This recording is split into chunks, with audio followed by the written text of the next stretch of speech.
ഇവിടെ Shri Jacob George, ഇന്നത്തെ ഈ ചർച്ചയിൽ ഇപ്പോൾ ഷിറാസ് ഖാൻ പങ്കെടുക്കുന്നുണ്ട്. യൂത്ത് കോൺഗ്രസിൻ്റെ മുൻ സംസ്ഥാന സെക്രട്ടറിയാണ്. ഇപ്പോൾ തിരുവനന്തപുരം DCC സെക്രട്ടറിയാണ്. സാധാരണ രാഷ്ട്രീയ ചർച്ചകൾക്ക് ഇപ്പോൾ രാഷ്ട്രീയ പാർട്ടികൾ അവരുടെ മീഡിയ പാനലിൽ നിന്ന് ആളുകളെ തരികയാണ്. പക്ഷേ ഇന്ന് ആ നിലയിലേക്ക് കോൺഗ്രസിനകത്തെ ഇത്തരം പ്രശ്നങ്ങളൊക്കെ വരുമ്പോൾ ആ നിലയിലേക്ക് ആ ചർച്ചയ്ക്ക് സ്വാഭാവികമായും അവരുടെ പാനലിൽ നിന്ന് ആളുകൾ വരാതിരിക്കുന്ന സാഹചര്യമുണ്ട്. പക്ഷേ നോക്കൂ, ഇന്ന് ചാണ്ടി ഉമ്മൻ വളരെ ശക്തമായി ഒരു പ്രതിഷേധവും ഒരു അഭിപ്രായവും തുറന്നു പറഞ്ഞതിന് ശേഷം, ഇപ്പോൾ ഷിറാസ് ഖാൻ പറഞ്ഞതുപോലെ ഈ തുറന്നടിക്കുക എന്ന് പറയുന്നത് കോൺഗ്രസിൻ്റെ ജനാധിപത്യ സംവിധാനത്തിൽ പുതുമയുള്ള കാര്യമൊന്നുമല്ല, നല്ല ശീലമുള്ളതാണ്. അവരെയൊക്കെ അത് മുതിർന്ന നേതാക്കൾ തന്നെ നന്നായി പഠിപ്പിച്ചും വെച്ചിട്ടുണ്ട്. അതുകൊണ്ട് അതൊരു പാർട്ടി വിരുദ്ധമായ കാര്യവുമല്ല, അച്ചടക്കത്തിന് വാളെടുത്തുകൊണ്ട് വരണ്ട എന്ന് ഷിറാസ് ഖാൻ നേരത്തെ അതിനെ ചൂണ്ടിക്കാട്ടി പറഞ്ഞു വെച്ചു. ഇന്ന് ചാനൽ ചർച്ചകളിലേക്ക് പക്ഷേ ചാണ്ടി ഉമ്മൻ്റെ ആ അഭിപ്രായത്തെ തുടർന്ന് ചർച്ചകളിൽ പ്രതിനിധീകരിച്ചുകൊണ്ട് തന്നെ, ആ വാദത്തെ പ്രതിനിധീകരിച്ചുകൊണ്ട് തന്നെ യൂത്ത് കോൺഗ്രസിൻ്റെയൊക്കെ വിവിധ തലങ്ങളിൽ പ്രവർത്തിക്കുന്ന ആളുകൾ എത്തിയിട്ടുണ്ട് എന്നതുകൂടി പ്രത്യേകം നോട്ട് ചെയ്യേണ്ടതല്ലേ ശ്രീ ജേക്കബ് ജോർജ്? ഇവിടെ ഗ്രൂപ്പുകളെല്ലാം അവസാനിച്ചു, പുതിയ നേതൃത്വം, പുതിയ കാലം എന്ന നിലയിലൊരു നറേറ്റീവ് പുതിയ നേതൃത്വം കൊണ്ടുവരാൻ പോകുമ്പോൾ ശ്രീ ചാണ്ടി ഉമ്മനിലൂടെ ഉമ്മൻചാണ്ടി നയിച്ച എ ഗ്രൂപ്പ് പറയുന്നത് എന്താണ്? ഗ്രൂപ്പുകൾ അസ്തമിച്ചിട്ടില്ല, ഗ്രൂപ്പുകൾ ആ നിലയിൽ തീർന്നിട്ടില്ല, തങ്ങൾക്കൊപ്പമൊക്കെ ഉണ്ടായിരുന്ന ആളുകളെ അതിൻ്റെ പേരിൽ അകറ്റി നിർത്തുന്നു, അത് അനുവദിക്കില്ല, പുനഃസംഘടനയിൽ അവരെ അടക്കം ചേർത്തുപിടിക്കാൻ തയ്യാറാകണം എന്ന് പരസ്യമായി പറയുന്നതോടെ സംഭവിക്കുന്നത് എന്താണ്? ഇനി അഥവാ നേതൃത്വം നിശബ്ദമായിട്ടാണ് ഇപ്പോൾ അതിനെ ഹാൻഡിൽ ചെയ്യുന്നത്.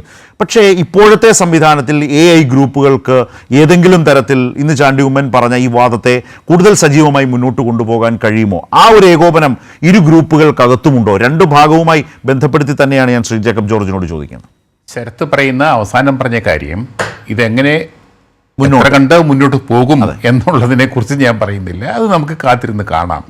പക്ഷേ ചാണ്ടി ഉമ്മനും ഇപ്പോൾ ഇവിടെ നമ്മുടെ ഈ പാനലിൽ ഷിറോസ് ഖാനും, തൊട്ട് മുമ്പ് ഞാൻ പങ്കെടുത്ത ഒരു ചർച്ചയിലും JS അഖിൽ ഉണ്ടായിരുന്നു.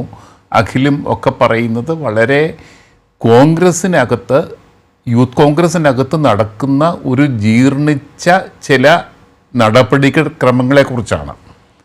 അത് തീർച്ചയായിട്ടും ഒരു പാർട്ടിക്ക് എത്ര കണ്ട് ഭൂഷണമാകും, എത്ര കണ്ട് പ്രയോജനപ്പെടും എന്നുള്ളതാണ് കാണേണ്ടത്. ഇപ്പോൾ രാഹുൽ മാങ്കൂട്ടത്തിൽ തന്നെയാണ് ഇവരുടെ ലക്ഷ്യം. പിന്നെ തൊട്ടങ്കപ്പുറത്ത്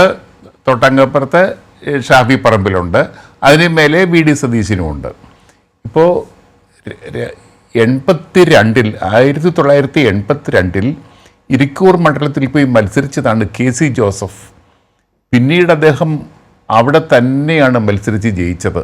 ഒരു ജീവിതകാലം മുഴുവൻ അവിടെ നാട്ടിൽ നിന്ന്, ഇരിക്കൂറിൽ നിന്ന് വളരെ ശക്തമായ പ്രഷർ ഉണ്ടായതിനെ തുടർന്നാണ് അദ്ദേഹത്തിന് ഇരിക്കൂർ വിടേണ്ടി വന്നത്. അദ്ദേഹം കോട്ടയം ജില്ലക്കാരനാണ്. KC ജോസഫ് കോൺഗ്രസിൻ്റെ ആന്റണി പക്ഷത്തിൻ്റെ ഏറ്റവും പ്രധാനപ്പെട്ട നേതാക്കളിൽ ഒരാൾ, ഉമ്മൻചാണ്ടിയുടെ അടുത്ത ആൾ ആയിരുന്നു. അതേപോലെയാണ് പത്തനംതിട്ട ജില്ലയിൽ നിന്ന് രാഹുൽ മാങ്കൂട്ടത്തിൽ അവിടെ പാലക്കാട്ട് പോയി മത്സരിച്ചത്. അന്ന് തന്നെ ഈ പ്രശ്നങ്ങളൊക്കെ ഉണ്ടായിരുന്നു. പക്ഷേ അവരൊക്കെ പാർട്ടി മര്യാദകളനുസരിച്ച്, പാർട്ടി അച്ചടക്കമൊക്കെ അനുസരിച്ച് ഒന്നും മിണ്ടാതിരുന്നു. അത് ചാണ്ടി ഉമ്മൻ ഉൾപ്പെടെയുള്ള നേതാക്കൾ.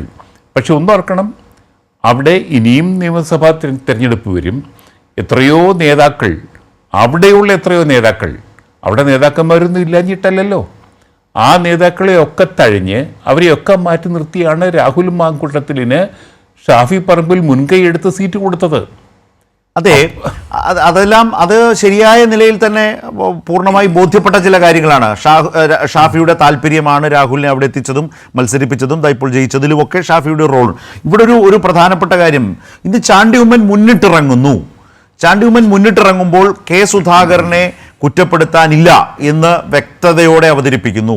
എന്നാൽ അതേസമയം സ്റ്റേക്ക് ഹോൾഡേഴ്സായ നേതാക്കൾ എന്ന് പറയുന്നത് വ്യക്തമാണ്. അത് UDF ചെയർമാനായിട്ടുള്ള, പ്രതിപക്ഷ നേതാവായിട്ടുള്ള VD സതീശൻ, അദ്ദേഹത്തോടൊപ്പം നിൽക്കുന്ന ആളുകൾ. അതേസമയം തന്നെ KC വേണുഗോപാലുമായി ഏതെങ്കിലും തരത്തിലൊരു അലോഹിത്തിൻ്റെയോ അകൽച്ചയുടെയോ തലത്തിലേക്ക് പോകാൻ ആഗ്രഹിക്കുന്നില്ല എന്നും വേണം കരുതാൻ. അങ്ങനെ നിന്നുകൊണ്ട് A ഗ്രൂപ്പ് ഒന്ന് റീവാമ്പ് ചെയ്തെടുക്കാം, ഒന്ന് സജീവമാക്കി എടുക്കാം, ആ നിലയിലേക്ക് പോകുന്നു എന്നതിൻ്റെ ഒരു വിളംബരം കൂടിയായിരുന്നു ഇന്ന്. ശരത്തെ, അതിന് കാരണങ്ങൾ ഉണ്ടായിട്ടാണല്ലോ ചാണ്ടി ഉമ്മനൊക്കെ രംഗത്തിറങ്ങുന്നത്. അവരെ തുടർച്ചയായിട്ട് അവഗണിക്കുന്ന ഒരു രാഷ്ട്രീയത്തിൻ്റെ പ്രതികരണമാണത്. രാഷ്ട്രീയ നീക്കത്തിൻ്റെ നേതൃത്വത്തിനെതിരെയുള്ളൊരു പ്രതികരണമാണത്. അങ്ങനെയാണ് ഞാൻ ഇതിനെ കാണുന്നത്. കോൺഗ്രസ്സിൽ എപ്പോഴും കലാപവും കലഹവും ഉണ്ടായിട്ടുള്ളത്. ഇന്ദിരാഗാന്ധിക്കെതിരെ അടിയന്തരാവസ്ഥക്കാലത്ത് അടിയന്തരാവസ്ഥ പ്രഖ്യാപിച്ച പ്രധാനമന്ത്രി ഇന്ദിരാഗാന്ധിക്കെതിരെ ഗോഹട്ടി സമ്മേളനത്തിൽ ഇന്ദിരാഗാന്ധിയുടെ മുഖത്ത് നോക്കി അടിയന്തരാവസ്ഥ അപലപിച്ച നേതാവാണ് അറയ്ക്കപ്പറമ്പിൽ കുര്യൻ ആന്റണി എന്ന് ഓർക്കണം. കേരളത്തിലെ കോൺഗ്രസിൻ്റെ സമുന്നതനായ നേതാവ്. അങ്ങനെയാണ് കോൺഗ്രസിൽ നേതാക്കന്മാർ ഉണ്ടാവുന്നത്, വളരുന്നത്. ഇപ്പം ചാണ്ടി ഉമ്മൻ നാളെ അങ്ങനെ വളരുമെന്നല്ലേ ഞാൻ പറയുന്നത്. പക്ഷേ അങ്ങനെ എതിർത്ത് സംസാരിക്കാൻ, തുറന്ന് അഭിപ്രായം പറയാൻ ശേഷിയുള്ള നേതാക്കളാണ് എപ്പോഴും കോൺഗ്രസിൽ ഉണ്ടായിട്ടുള്ളത്. ജി കാർത്തികേയൻ അങ്ങനെയല്ലേ? കെ കരുണാകരൻ മുഖ്യമന്ത്രിയായിരുന്നപ്പോൾ യൂത്ത് കോൺഗ്രസ് പ്രസിഡന്റായിരുന്ന ജി കാർത്തികേയനാണ് അന്ന് കരുണാകരൻ മന്ത്രിസഭയിലെ അംഗമായിരുന്ന ആർ ബാലകൃഷ്ണപിള്ളയ്ക്കെതിരെ ശക്തമായിട്ട് പ്രസ്താവന ഇറക്കിയത്. അതൊക്കെ ഓർക്കണം. അതുകൊണ്ട് യൂത്ത് കോൺഗ്രസിന് പ്രത്യേകിച്ച് ഒരു തിരുത്തൽ ശക്തിയായിട്ട് അറിയപ്പെടുന്ന യൂത്ത് കോൺഗ്രസിന് ആ ഒരു പാരമ്പര്യമുണ്ട്, യാതൊരു സംശയമില്ല. അദ്ദേഹത്തിന് ചാണ്ടി ഉമ്മന് ഇന്നത്തെ വ്യക്തമായ രാഷ്ട്രീയം ഉണ്ടെന്ന് ഞാൻ കാണുന്നുണ്ട്. ആ രാഷ്ട്രീയം എന്താണെന്നുള്ളത് നമുക്ക് വരും ദിവസങ്ങളിൽ വ്യക്തമാകും. ആർക്കെതിരെ, ഏതൊക്കെ ശക്തികൾക്കെതിരെ എന്നുള്ളത് നമുക്ക് തീർച്ചയായിട്ടും വ്യക്തമാകേണ്ട കാര്യമാണ്. ശരി.